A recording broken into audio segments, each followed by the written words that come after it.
Kinois Télévision, Mbote Nabino Balandi, Balandi ya Congo, Balandi ya Kinshasa, partout au monde. Yabino émission ya Kitoko o Bolandaka chaque fois. Esprit Kinois Télévision, Lolenge ya Bana Kino. Wana liboso Nabino, ezali votre humble serviteur, l'évangéliste Yves Koubalay. Pe na masini tozana papa na biso Wilfred oazo compagnie biso na émission Kitoko oyo. Chose promis, chose faite. Pesaki bino na mikolo elekaki ke tokoyamba basala nzambe. Bato nzamba zo salela na lolenge moko na koloba te. Durant cette émission, je me désinvité au baza pembe nanga awa na ko banda déjà ko présenter bango po boyeba bango. Na à ma droite, naza na papa na biso oaza ye moko ko se présenter. Ce qui moye ali papa avec beaucoup de respect na boye natanga na kombo na nga moko. Ce qui moko se présenter bana Congo bana mokili mobimba bayeba yo kombo na nani pe ozanani. Ok, merci pour la parole. C'est votre humble pasteur, le missionnaire Nicolas Aloma Molanga Nicolas. Je suis le père spirituel de l'église aux Anakata Congo na Kombo héritier de Christ. Les amis na Kinshasa, plus précisément na Kingasani. Merci. Wana boti Olanda papa na biso Aloma le missionnaire Aloma.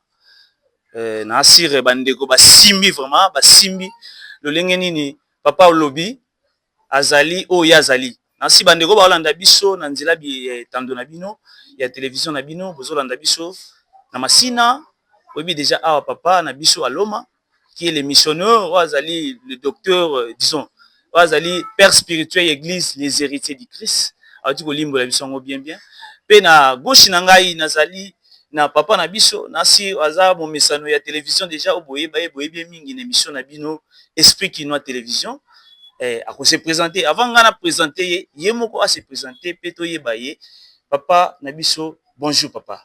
Oui, bonjour, je salue toute la population congolaise. C'est le docteur Obélé, l'homme des changements d'identité, l'homme qui a inventé ou créé le mot Bazoté Abiente. C'est le fils du missionnaire Nicolas Aloma et je suis l'ange de l'église où ils allaient beaucoup cellule, il y a héritier du Christ, où ils allaient dirigé par mon père spirituel Nicolas Aloma. Il y a la robe de la mariée qui signifie le changement d'identité. Vraiment, nazawa na papa na mwana. C'est-à-dire papa na mwana na ye. Nabi que durant cette émission, bokoyoka ya mingi ya malamu. Bokoyoka vraiment oyo ya des fois to luki na banzela to zuité. Parce que l'émission lelo, les émissions on a prometté ki bana ya Esprit Kinois Télévision l'autre fois que ezana makambo tokoyoka awa nanu totikala koyoka te. Chamato yi esike zwami yo zwa téléphone na yo ba numéro eza quelque part wana ya contact o eza liboso betando ya télévision na bino. Je pense que na sima émission oyo okobenga basala nzambe pe koyebisa bango oyo nini yo zwi na émission oyo. Question nga liboso na ye kota papa na biso o azali na gauche na ngai papa le missionnaire Aloma. Papa Aloma tulingi toyeba lolenge nini o nzambe abengaki yo kino okoma siko komi na mwa minute muke. Merci beaucoup, merci pour le message, merci beaucoup pour la parole. Donc, aligné dans la carte Moussala Nzambe, il y a une longue histoire. On a décortiqué là, on sait quoi, là, à la plateau. Parce que Nzambe n'a le kotanga dans le néant. Fandi singa parmi le grand, n'a pas grand ou il a pas grand motilité. Parce qu'il y a des vanité de vanité. Nous sommes parmi le grand homme de Dieu que Dieu avait mis en réserve. Et maintenant, le temps est arrivé que nous puissions maintenant exploiter et faire du boom dans l'œuvre de Dieu. Je crois que non, il n'y a pas longtemps, l'année passée, mon fils Willy Boulou, vous voyez ici présent, a béni d'un peu, c'est un flash qui bazoté à bien. Il y a beaucoup de hommes de Dieu qui sont venus ici pour le moment. Perdition. Mais nous nous sommes appelés pour faire l'œuvre de Dieu. Pour la cause de la bref, j'ai été encore à l'âge de 16 ans. La Kota Koma, il y a 21 jours. Au bataille arabe, la sonde, makila de bimara la sonde. Mais côté makile côté anama, il 21 jours à Koma. Nous avons la 21e jour. Et quand je me réveillais, Un docteur, un occultiste, abi oza nzambe, apesanga petit bouquin moko boye. Revenez à Jésus. Et à partir de wana nde vie nanga na kaba bolenge nanga na Yesu masiati lelo. Bref, mais il y a tant de témoignages. Et maintenant, c'est le moment où Dieu maintenant avait commencé à faire. À commencer par la robe de la mariée. Nous avons maintenant corrigé. Donc, système l'homme de changement d'identité a été mis au pantalon rouge. Ça veut dire Simigolo Biki rouge. Et on est là pour le soutenir. Biki rouge, surtout. Au bazar Kolandabi, son moment est venu. Tout ce qui brille n'est pas de l'or. Or, il y a beaucoup de gens qui sont venus dans l'œuvre de Dieu. Balati Kazaka, il y a même un akato bazabankoy, balou ravisseur. Au bazo salapon mabumuna bango, tant écoute au décortiquer les bino au déchiffrer bino devant le peuple de Dieu afin que beau zonga dans le droit chemin. Merci et que Dieu vous bénisse. Oui, esprit Kinoa télévision Botukolanda, le docteur Papa Nabiso Nicolas Loma, Outiko Pesa, moi moke, Oyo Lolenge Nzamba Bengaï. Nazasir na mikole koya, akozala na pona ko pindola vraiment bien. Mais Oyo Lolenge Nzambe Abengaki, parce que bate bazote ya bien te. Batu bazola kisa batu te Lolenge nini Nzamba Bengelaki ye. Mais ok na Bible, il y a Lolenge o Samuel Nzamba Bengaki. Papa na lingi na tuna pe motuna mususu. Mais na moni olakisi biso mwana na yo aza awa l'homme bazote ya bien te le docteur Willy.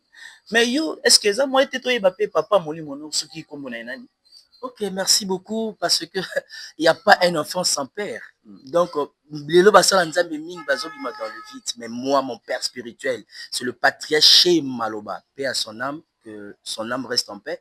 Donc, on a dit papa oyanga ya molimo, oya patisanganga, oya bimisanganga la miso ya bato pe konsakanga, c'est le pasteur Chez Maloba, le prophète. Merci. Merci papa Nabiso Aloma, merci na décortication pesi biso lolenge nzambe ya bengayo. Na gauche nanga na zongi na lomba zote ya bien te le docteur Willy. Papa ozo sala makambu na nzela ya télévision nazoka kombone koloba ma par-ci par là. Et là on est no koloba na biso pour te nous libérer papa na biso fois qu'il est déjà azana makambu bila ko sala. Et là on est koloba o azali papa spirituel na yo. Oui, premièrement, ce qu'il faut retenir dans la vie spirituelle, tout enfant est obligé d'obéir premièrement à son père spirituel. Ce que aux autres, ça ne va pas mourir mon autre, tu ne sais pas là où tu as commencé, tu ne sauras là où tu peux aller. Ce qui moi, dans ce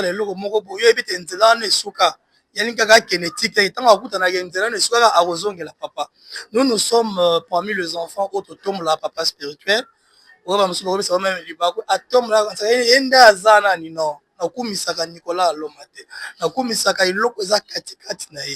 C'est comme Élie et Élisée. Élisée avait dit à Élie, je ne te laisserai pas, ton Dieu sera mon Dieu. Partout où tu iras, j'irai avec toi. Donc, on peut ça, tous ali awawa, nous avons bien été. Tous en la citation, il y a théophanie, la manifestation de Dieu, la visitation divine, quand Dieu se manifeste. Et loko, toujours sur la penana l'homme de Dieu, parce que tu peux préparer mon banguet à séminaire, na la robe de la mariée, oh, yo, le missionnaire, auti mboka bapaya aye na Kinshasa po tout ça la séminaire on a après azonga na ye parce qu'il y avait un biso raté. Quand je l'appelle missionnaire, les gens ne comprennent pas. C'est pas un missionnaire, il y a sobriquet. Lui il est habitué à la France, la Belgique et maintenant à Dieu fief pour 2 ans en Afrique d'ici de Zambie partout surtout azotambola wana pas kozonga mboka bapaya ninga mesana okende. Donc bazote ya bien te baoteyaka bien te parce que basala nzambe même pesi na maki ona basala nzambe bakomi ba 2 fois balésbienne bakoti baprofétesse bakomi balésbienne yango nazo kobenga bana nzambe comme la Bible dit toujours boya tosalela nzambe et Bible elobi na biso boye cherchez premièrement le royaume et la justice de Dieu, toutes ces choses, les véhicules, le mariage, tout conseil, etc., vous seront donnés par-dessus. Donc, le Zamaka, si tout le monde nous côté à Jésus-Christ crucifié sur la croix de Golgotha, et non dire aux enfants, oh, que n'importe, oui, il y a ça dans le dossier. Ils ont un candidat bien, on peut son visa. Donc, je pense que visa, vous avez un visa au côté de la loi. Parce que derrière toute chose, il y a toujours une fin. Tu vois, toujours mélange. Quelle heure est-il? Merci beaucoup. Vraiment, papa Nabiso, Azana Biloko Ebele. namoni nazo sentir déjà dans la biloko ebele ya kobimisa le docteur Willy bazote ya bien te vraiment bandeko na biso bazolanda biso na nzela ya etando na bino makambo eza ya mingi awa pour l'instant toningi naloba na bino ke restez branché na bandako na bino esika bovandi restez branché na bandako esika ezwami bino wana nalingi nalekisa mikro epa papa po apesa meilleur v na bandeko nyonso baolanda ye esika sa famille de l'église ainsi que sa famille biologique papa meilleur v soki ezali. Ok, merci. On est gros engagé. Premièrement, d'abord, on a souhaité nos meilleurs vœux dans l'os de mes os, la chair de ma chair. Christine Ngalola, meilleurs vœux nae, meilleurs vœux na Libotan Zambé, na maman Oabotinga, na bana héritier du Christ, nyon surtout au bazami dans tous les 4 coins na Katia Congo, où qui papa zana mabele, et Mikolo O, tozana musala na Katia la robe de la mariée, et ils ont mis na Katika Tiamasina Lunda. Venez tous chez le docteur Willy, est-ce que tout ça la moussala? Et dans la ça annonce, n'oublie pas, du 26 au 1er mars, nous avons une méga action évangélique. Et cette action évangélique ne sera pas seulement sur la parole de Dieu, mais ça sera accompagné par la démonstration de la puissance de la main du Tout-Puissant. Donc, Bozangate, et bah dédicace nyon saute na ba la robe de la mariée, na ba héritier de Christ, na ba oignon saute ba fléchi saka, genou na ba comme na robé la Jésus comme Seigneur et Sauveur, ma meilleure venabino, année Otwanja 2026, ils ont moko ya ouverture na accomplissement ya ainsi l'Éternel pour toute la vie des chrétiens. Merci, que Dieu vous bénisse. Nzambe apambola bana nyon sur la robe de la mariée, les héritiers de Christ. Restez branchés, on revient juste après. Merci. Ok, merci. Bien, tu as copié cette information beaucoup plus pour na Congo Kinshasa. Et que tu as, si on a un ministère, aux habitants na na Congo, il y a robe de la mariée, les changements d'identité.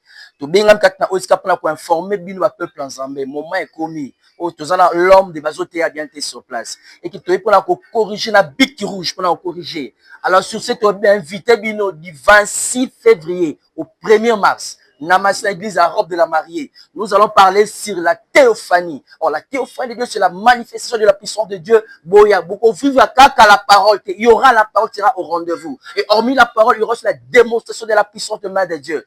Posa ba maladie ba ka incurable ba o ba loba ki no okobota kate okobala kate okovoyage kate ezana sela makolo na yo yaka ba faire décortiquer au monde na loboko na Nzambe. Ba maladie incurable, nous laissons un défi. Venez nombreux écouter la parole et voir vivre la main de la puissance de Dieu. Tous abonnés à Katikati, à robe de la marée, changement d'identité. Bazoté abino bienté. Or, nous, notre prédication ne sont pas seulement basées sur le discours précieux de la parole de Dieu, mais avec la démonstration de la puissance de main de Dieu. Venez nombreux écouter l'ancien de l'Éternel et vivre la parole de Dieu. Merci, que Dieu vous bénisse. Merci, on applaudit. Oui, venez nombreux dans l'église, la robe de la mariée, comme le missionnaire vient de dire. On a un invité spécial, comme lui-même le missionnaire, uniquement pour exprimer la théophanie, la manifestation de Dieu, la visitation de Dieu. Alors, sur l'avenue Lunda, numéro 28, quartier 3, Massina. La théophanie qui veut dire mot grec qui signifie Théo, Dieu. Fanny comme manifestation. Théo! Dieu! Théo! Dieu! Fanny! Manifestation! Fanny! Manifestation! Bazotea! Bazotea! Bazotea ka!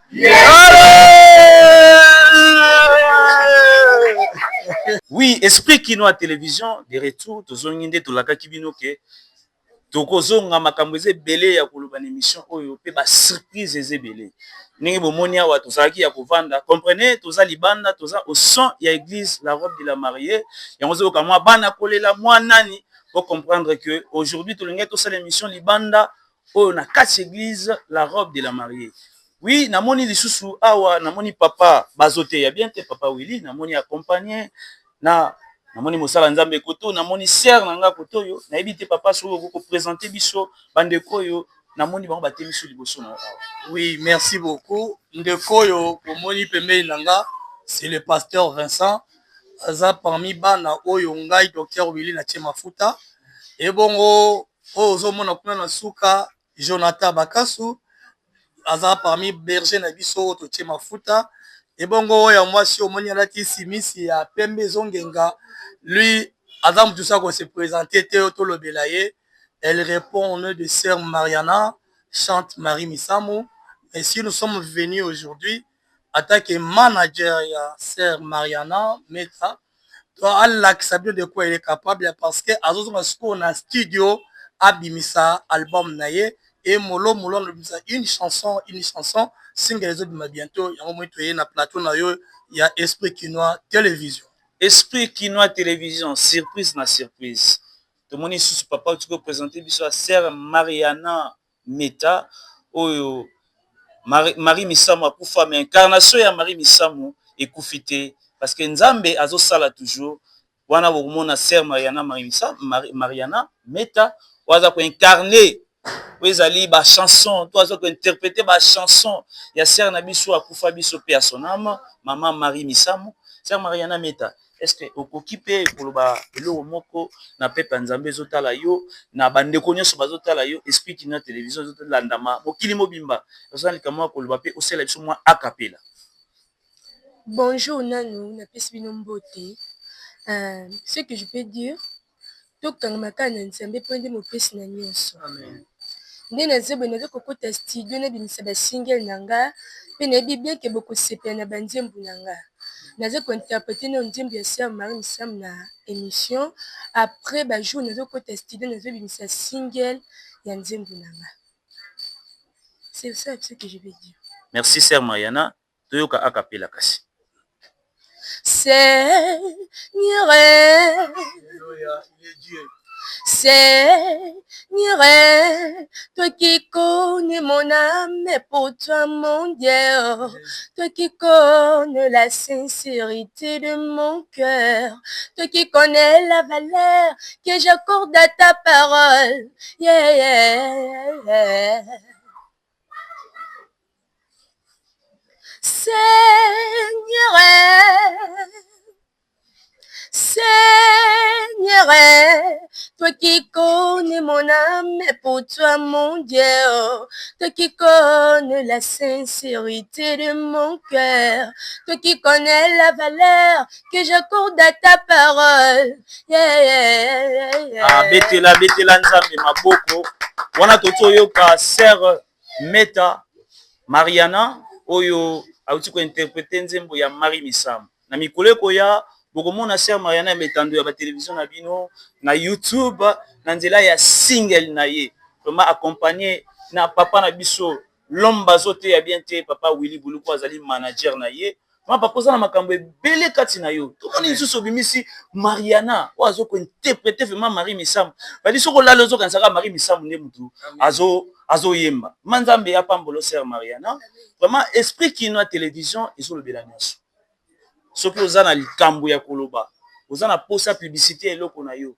Oza na posa pesa message moko na bana Congo bana mboka mobimba, contactez notre manager au numéro neza tout au long ya nani ya liboso télévision na bino wana okomona ngo eza wana benga et puis toko répondre toko ya toko sala musala ndenge sengeli. Tozo continuer wana na ngi pe papa na biso ba se présenter ba pesa ba kombo na bango pe baloba eloko moko oyo à propos ya ndenge Esprit Quinois Télévision yambi bango papa na biso.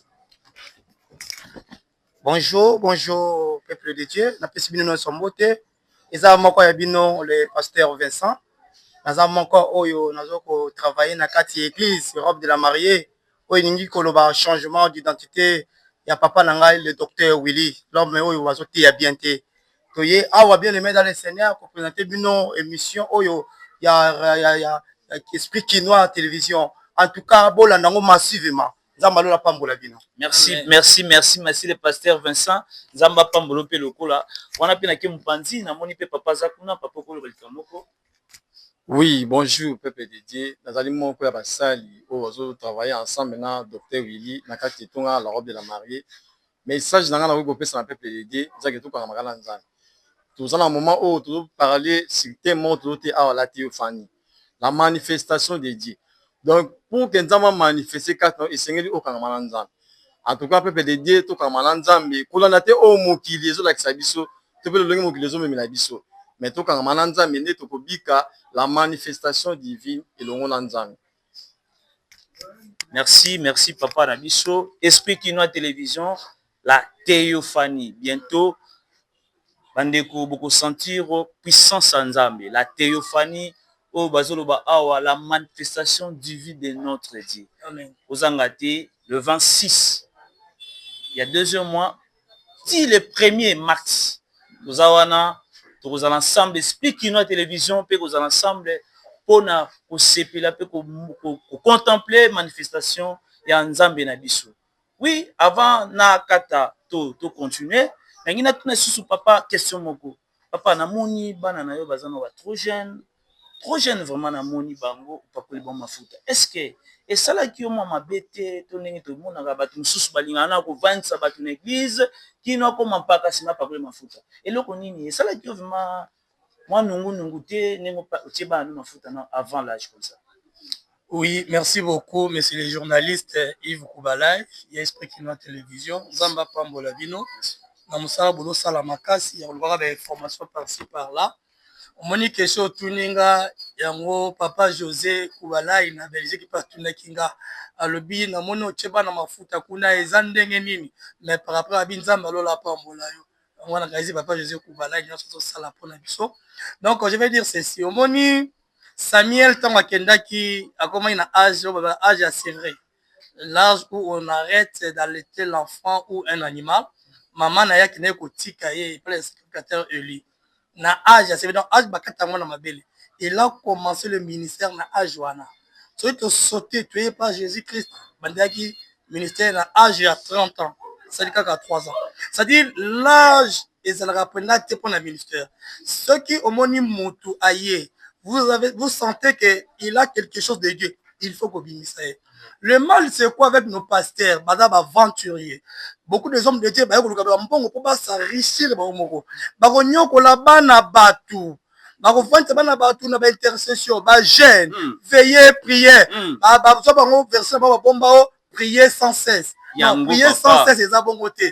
Tikaba na babima. Bino, boye, même yemo veut serviteur de Dieu, vous êtes évangéliste.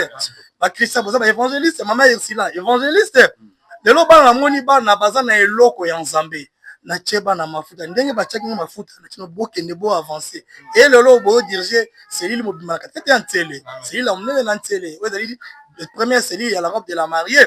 Donc, ceux qui ont moni mouton, eloko ya Nzambe, papa, l'homme de Dieu, kokanga mwana te.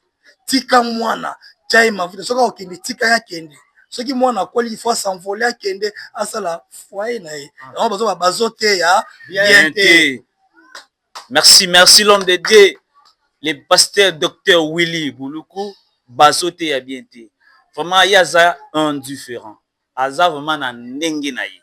Et on besoin sentir, n'enga uti ko limbo la biso, bazote ya bien te. Sans oublier, je salue papa José Koubalay na Belgique, ainsi que bandeko nyonso o bazolanda biso na Belgique wana, tozana bino longo tozo continuer.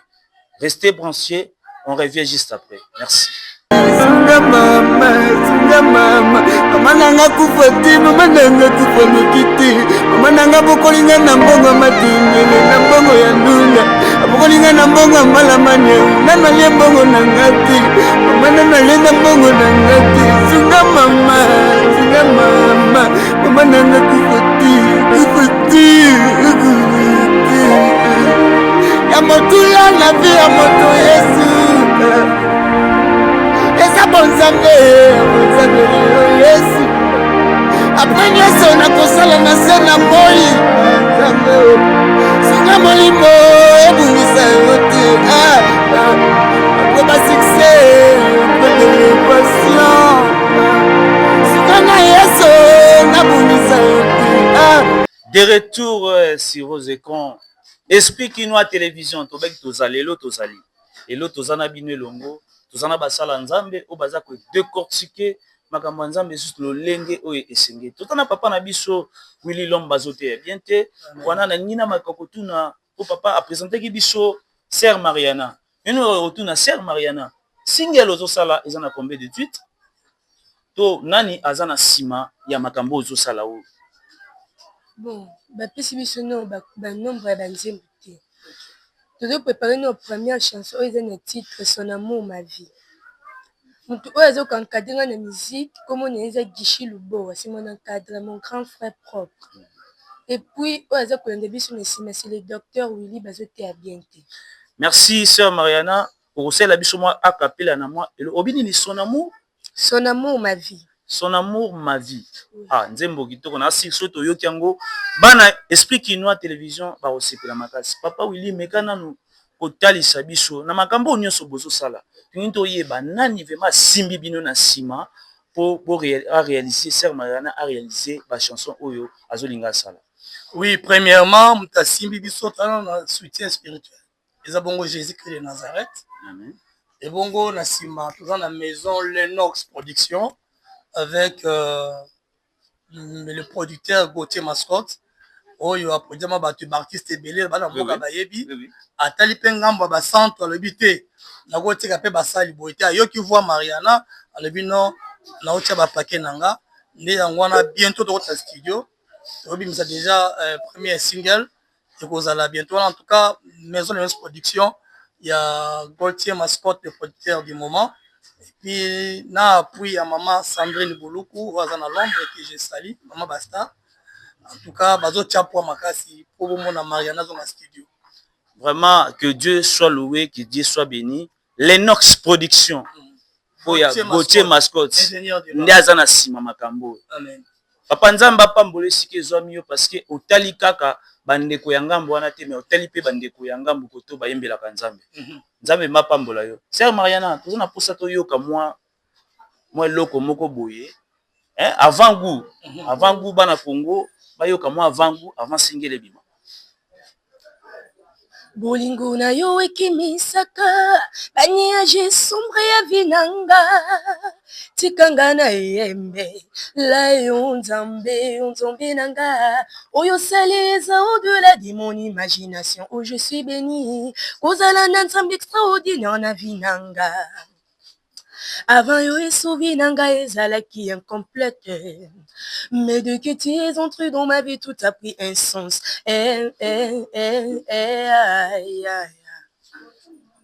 Merci Betana Maboko. Nabanda que si que zami o beta Maboko. Comprendre biso esprit qui notre télévision toujours tourner libanda ya mboyo comme makelele moi batu ça toujours tourner libanda et zaki ma émission spéciale otoyaki au son ya église la robe de la mariée qui signifie changement d'identité ya momoni moi bozo comme makelele moi déplacement c'est normal on revient juste après cette chanson. Merci.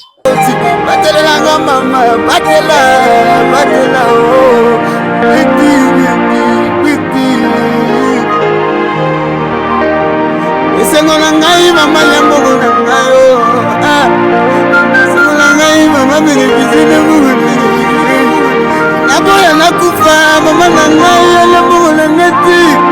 Esprit Kinois télévision émission oyo ya bana mboka émission oyo mokili mobimba ezolanda hein Esprit Kinois télévision tolobaki biso tozana mpona kolobela makambo nyonso culture tozawana politique tozawana religion tozawana Esprit Kinois télévision soki bomoni plateau a eza décoré na mibala kitoko bala kitoko azandia vandiawa nazomona pe basi kitoko na sima na ngai Esprit Kinois télévision tolobaki tozawa mpona bato nyonso avant naloba nakie kopesa moto bomoni ya pembeni na ngai invité aza pembeni ainsi que na basi kitoko ba accompagner ye maloba aloba tina nini aye na plateau ya Esprit Kinois télévision pe accompagner na basi ya pembe ya kitoko bo. Papa bonjour. Bonjour. Pesa kombo na yo et puis oyebisa so tina nini yo ye awa na plateau ya Esprit Kinois télévision.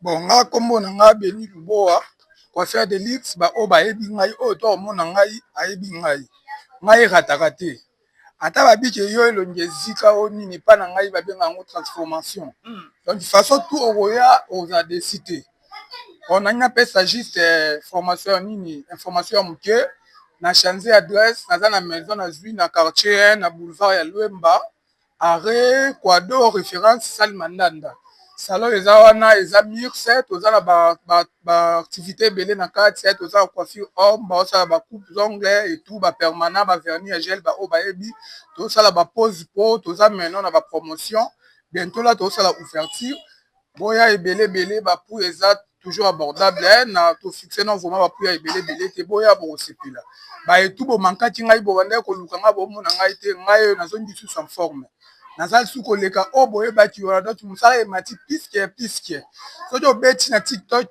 salon diamant eben okomona nasali nini compte wana na salon diamant eben salon kombo nango eza salon diamant eben soki oye na quartier na lwemba wana na référence ya mandanda rekwado okomona bashe eza wana na salon diamant eben soki oye wana okutanga moko mieux placé naza wana mambutu eza kitoko bokozala desi te donc makambo eza kitoko koleka oyo boyebaki wana nayebi te baoyo ya ngai ntan bomona baoyo nyonso boperdaki ngai nazongi mpe nazalaki contact na ngai ezali toujours baoyo baza nango me baoyo baza nango te eza 082 78 47 954 82 78 47 954 soki ocontacte nga okozwa ngai mais numero ya salon mpe ezali naza nango na motu te mais ya parti ya compte ya tiktok wana ya maison bokota kuna obeti salon diamant eben bosabone kuna mpona bandosala bino balive kuna maintenant balive ezocontinue kosalama na compte sanga moko toujours Beni Luboa otrouve nga mo na tiktok na nga instagram facebook mais na maison kuna eza salon diamant eben na instagram facebook tiktok donc boya ebele bokuta mambutu eza oke vraiment boza desi te bokosepela vraiment soki olingi susu elonge baluka ekoma lokola ya Esther tant okende kokutana na mokonzi contacter Beni Luboa salon obisu komboni papa Beni diamant eben salon diamant eben bana poto outi poto ye oza na place te esika nini te bakoki kobongisa suki elongi koma na salon ya Beni Luboa oyo ezwami na quartier 1 na njili ma adresse soki bobeti na tiktok ya Beni Luboa bokozwa adresse nyonso mobimba Beni Luboa nangi natuna bilongi nyonso nazomona na nsima basi kitoko oyo est-ce que eza kaka yo nde olemboli bango to eza ndenge nini meka na koyebisa biso bon vraiment ngani alemboli bango te bango mboyo baza mpe toza toujours toza en collaboration mutu nyonso aza na nsima wana misali ye moko donc mutu na mutu ana tala na ye ya makasi seke baza groupe baza na koloba baza na kati ya salon na yo oui toza associé na bango déjà toza famille totravaillaka eza biso eza ya formation te eza ya makila eza teke oyaki osimbisi mutu sala boye te eza ya makila donc bango mpe baza makasi na makambo wana donc eza biso nyonso toza vraiment donc so oye na famille boa toza baartiste ya bamiziki bazali okuta o baprophète bazali bayembi bazali bato basuki bazali donc bastar baza ndenge na ndenge so oye okuta ngai tokuta barace eza ebele ezobotama na baoyo biso mpe tokota bafuye ezolandana kaka ezobakisama donc bango mpe ti baza wana baza mpe vraiment toujours likolo na makambo etali bote. Merci beaucoup balandi ya mboka Congo, que Dieu vous bénisse. On revient juste après. Merci. De retour sur ce plateau, Esprit Kinois Télévision. Tobaki na bino ke tozana bino, tozali. Tobaki lelo makambo ba surprise eza tellement ebele. Bana kin, bana Europe, bana Congo Brazza, bana mokili mobimba. Ya bino balandi o bolandaka Esprit Kinois Télévision. Tobaki na bino Esprit Kinois Télévision ezo yamba mutu nyonso. Ezo yamba activité nyonso. Ozana activité na yo, ozana posa olekisa eleka na télévision ya Esprit Kinois Télévision. Kusana numéro ezawana na baba ya télévision na bino okomona okokuta na manager wazali directeur ya chaîne oyo to émission oyo akopesa yo ba détail singeli kokoleka. Sans plus tarder nazawa na papa na ngai. Bonjour papa. Bonjour mon frère journaliste. Ah vraiment papa kombo lisusu nani pesa biso kombo na yo. Merci beaucoup soki na ye na plateau ezambala liboso te bakinois bayebi biso elongo na yo journaliste papa na ngai Yves na pamboli nzambe lisusu ya Dr Willy ya la robe de mariée o basepeli na leka na émission ngai naza représentant nazali encadreur ya bana bitike molobeli na bango orphelinat exode 22 oyo ezwami na commune ya Nsele arrêt Mama Hollande. Voilà, merci beaucoup. Na sepeli kokutana bino pona ngai eza moko ya lipamboli. Merci Kolo Esu apambola biso. Merci Balandi. Wana bouti kolanda papa Trésor oazali moko ya bancadreur ya orphelinat exode 22. Papa Trésor, yebisa biso message nini oyeli bana Congo, bana mokili mobimba pona orphelinat 22. Merci beaucoup papa nangai Yves. Nga na sepeli koleka nga na plateau ezambala liboso te. Nayebisaka bana nyonso ya explique na télévision mpe ya mokili mobimba o balandaka biso mbalombala. Nde na leki awa toza na 2026 eloko ya yambo na ye ko remercier pe na pesi matondi na bato nyonso bapesa biso simbisi to aide basunga biso na nzela ya loso bilamba ya bana pona bafeti na pesi merci na mama na biso ministre ya genre infamie mama na biso Micheline ya visita ki bana oyo. C'est pourquoi moninga na leki ko pesa Congo mobimba mbote na bino ba journaliste explique na télévision mokili mobimba nga na lobaka na pesa conseil na baboti na pesa ka conseil liboso fu ko éviter divorce poto moni ba conséquences ebele ya divorce oyo bato bazokutana ba efe yaya journaliste papa na biso Yves nga na lobaka na vie ya bato balobi ko bokola mwana mbanda eza ko bokola elima me nga na yebisaka bango bomi kosi na vie na biso papa Yves journaliste muto akosunga yo lobi na vie oyebite vie ya bato eza mokuse nde na pesaka bato toli ya mibale sala responsable bokola mwana na mbongo ya matembele ya ndunda ya ngai makasi esilaka nzoto lembaka bandeko nanga basi okoki kotia fond de te ya mai obakisi ya poussière likolo lobi lutte contre la vieillesse me matame kozeba suki ya moto eza mwindu ekoma pembe me soko bokolaki totangisaki te onyokama nde na pesaka toli ya misato éviter ba prophétie ya lokuta tala bana bakomi na nzela bakolala na mituke kufa kolala pembe na nzela kosenga babongo pona ba prophétie ya lokuta Dieu m'a dit Dieu m'a montré bokabola ba famille na bino mpona ba prophétie lelo nga na souffrir et tout luku ya bana na zana bango lelo bakomi 70. C'est pourquoi monsieur les journalistes papa nanga Yves kolo eswa pambola yo na koyamba oyo yambi ngai na pesaka toli mingi mutu akolinga ya yo mwana lokola yo moko azate. Merci beaucoup journaliste. Merci papa Trésor, merci na message bana Congo bana mokili mobimba kosunga bana babola to bana o bazangi baboti ezali pamboli yo ozoyoka biso oza mosika oza na posa kosunga papa Trésor azali ba contact na ya kopesa biso yango soki mwa moke ezali ya kosunga nzamba lola akotika ote nzamba lola akopambola yo. C'est-à-dire action o bango basalaka oyo ezate parce que baza na mbongo mingi non soko lingo sunga ezate kako zelo koma na mbongo mingi mais na mukie oyo kokanisa kusunga bana oyo bitike vraiment nzamba lola akotika te akomona akopambola yo soko lingi o contacter papa Trésor nasir azopesa adresse na ye esika ezwami ye contacter papa Trésor soki omoni ke moya ko contacter papa Trésor direct ezalité yaka na esprit kinoa télévision benga na numéro eza wana okobenga tokobenga papa Trésor akopusa na pe bokokuta na ye mbala moko papa Trésor pesa biso adresse non po bato ba contacter yo pona kosunga ba ko contacter yo lolenge boni.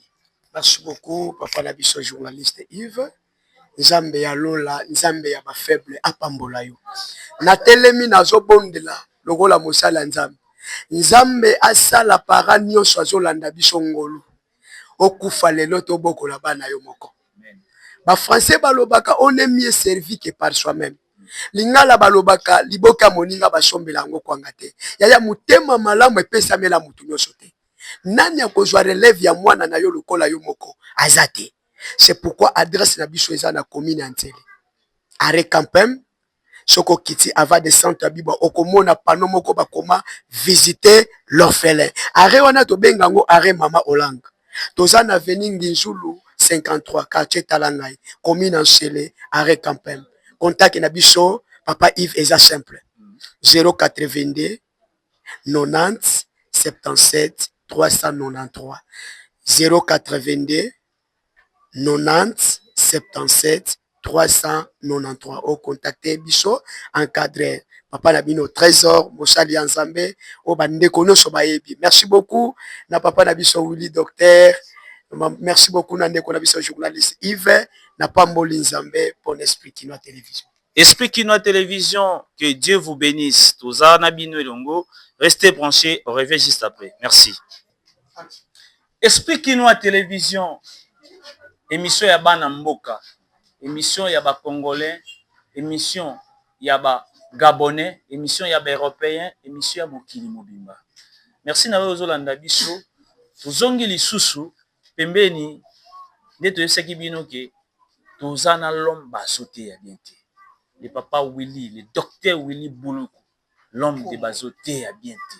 Vraiment azana biso selongo awa, mais papa Willy namoni awa makambo keke mwa chocho mais na yoke lokomo ko balobi la théophanie. Mais na comprendre te la théophanie ni kolobani ni papa Willy.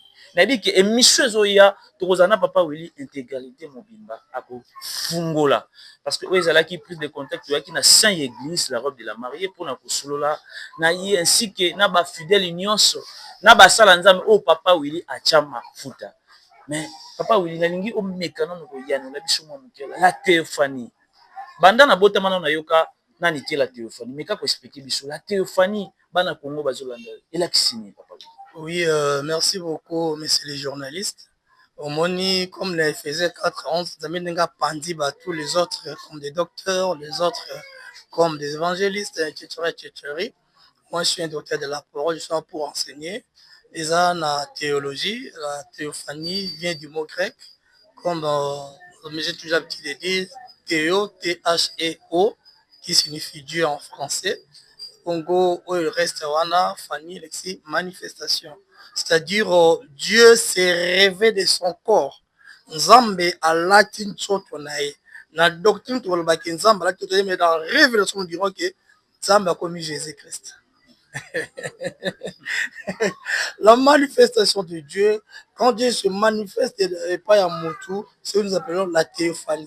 Il y a eu la théophanie dans la robe de la mariée. Il y a eu Bandaki. Tozo bondela awawa nazotia bible na sima ya Mercedes ya mutuka tozo telema boye moye tozo sanga place ya kobondela mais lelo tokomi mpe batol tokomi na ndako nzamba zo manifester et tolongoe na o tozalaki na tozo mata tokoma na ba micro tozo progresser na ba mixeur banini awa ezalaki bizarre lelo ezu couleur langue ya sika Dieu se manifeste. Je vais dire à quelqu'un nzamba lola ifa manifester na vie na yo yango wana yo ndeko il faut tala nzamba alingaka nini nzamba azosenga na biso nini parce que bible ezoba na biso na Corinthiens 2 alinéa 14 au 15e verset balobi l'homme animal ne reçoit pas les choses de l'esprit de Dieu. Or c'est le spirituel qu'on juge de tout, c'est-à-dire l'homme animal aza lokola obazoba mutaza dans un corps sale. Papa, mais quand on a bien parce que ok moi mbangu mingi parce que ok moi bande ko bazolanda biso na nzila e betanda télévision na bango ba comprendre yo papa alinga lobani ni par là mais quand on mema biso malem moi c'est-à-dire nous avons deux sortes de corps. Nous avons un corps incorruptible et un corps corruptible. Alors le corps incorruptible, nous parlons de la sainteté, nous parlons du Saint-Esprit. Nous parlons de l'homme spirituel qui juge les tout. Nous parlons de Dieu, nous parlons de sanctification, etc. Mais corps corruptible, nous parlons de l'homme animal. Quand on la Bible, moi je n'étais pas là. La Bible nous dit l'homme animal, motoniama, ne reçoit pas les choses de l'esprit. Parce que ce sont des hommes animaux. Quand je dis toi tu es un homme animal, c'est-à-dire c'est quelqu'un qui ne croit pas au christianisme.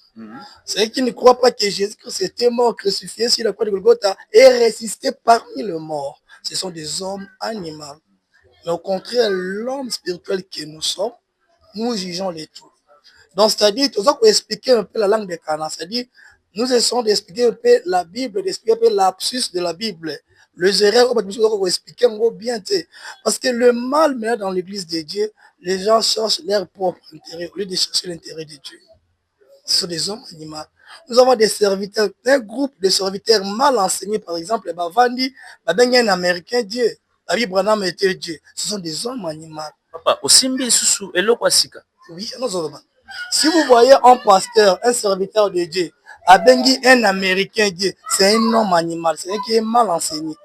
Dans un pays où ils ont le droit, le ministre de la justice, le ministre de l'économie, le ministre Moko, Yaki Pamambo, l'église. L'église est belée. Merci papa, merci vraiment na intervention na yo. Tokozana papa na intégralité na émission oyo kolanda papa kofungola. Boyebe sika wutite, boyebi ndenge nzamba benga ete mene émission koya, je vous promets bokolanda l'homme de Dieu, le docteur Willy Lukombo Lombazoteya, bien te bokolande intégralité ya makasi. Vraiment sans oublier na lini papa pesa ba dédicace to ba merveille na bato yo balanda pe ba soutenaka ye après to kata émission na biso parce que ngonga tozobela ngonga papa.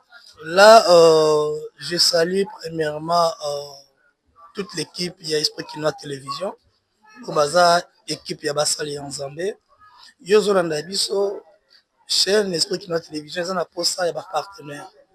Pour ça, ma partenaire, Boya Ibele, n'a pas si ma meilleure vœu de bonheur, de longévité. La maman, la bino Irsila Katanga, le Kombo Bouloukou. N'a pas si meilleure vœu, la famille Bouloukou Mobimba. Et puis, n'a pas si meilleure vœu, n'a pas chrétien, surtout, il y a diaspora au Basalia, pour ne pas citer le nom du chant. Et même ça, quand on déconne, surtout aux Orlanda Bisso, bien aimé dans le Seigneur, il est temps de servir Dieu. Il est temps de me sa corps et âme dans le ministère en Zambie. L'œuvre de Dieu nous bénira. Merci Bandeko Balandi Wato Komina Souka, je salue ma meilleure amie, mon épouse Jojo Tchala et papa nanga José Koubalai na potesika zo merci, ma tante nanga nyonso Souza Koubalai, Chantal Koubalai, que Dieu vous bénisse. Tokutani la prochain numéro. Bye bye, bye bye, bye bye, bye bye, bye bye.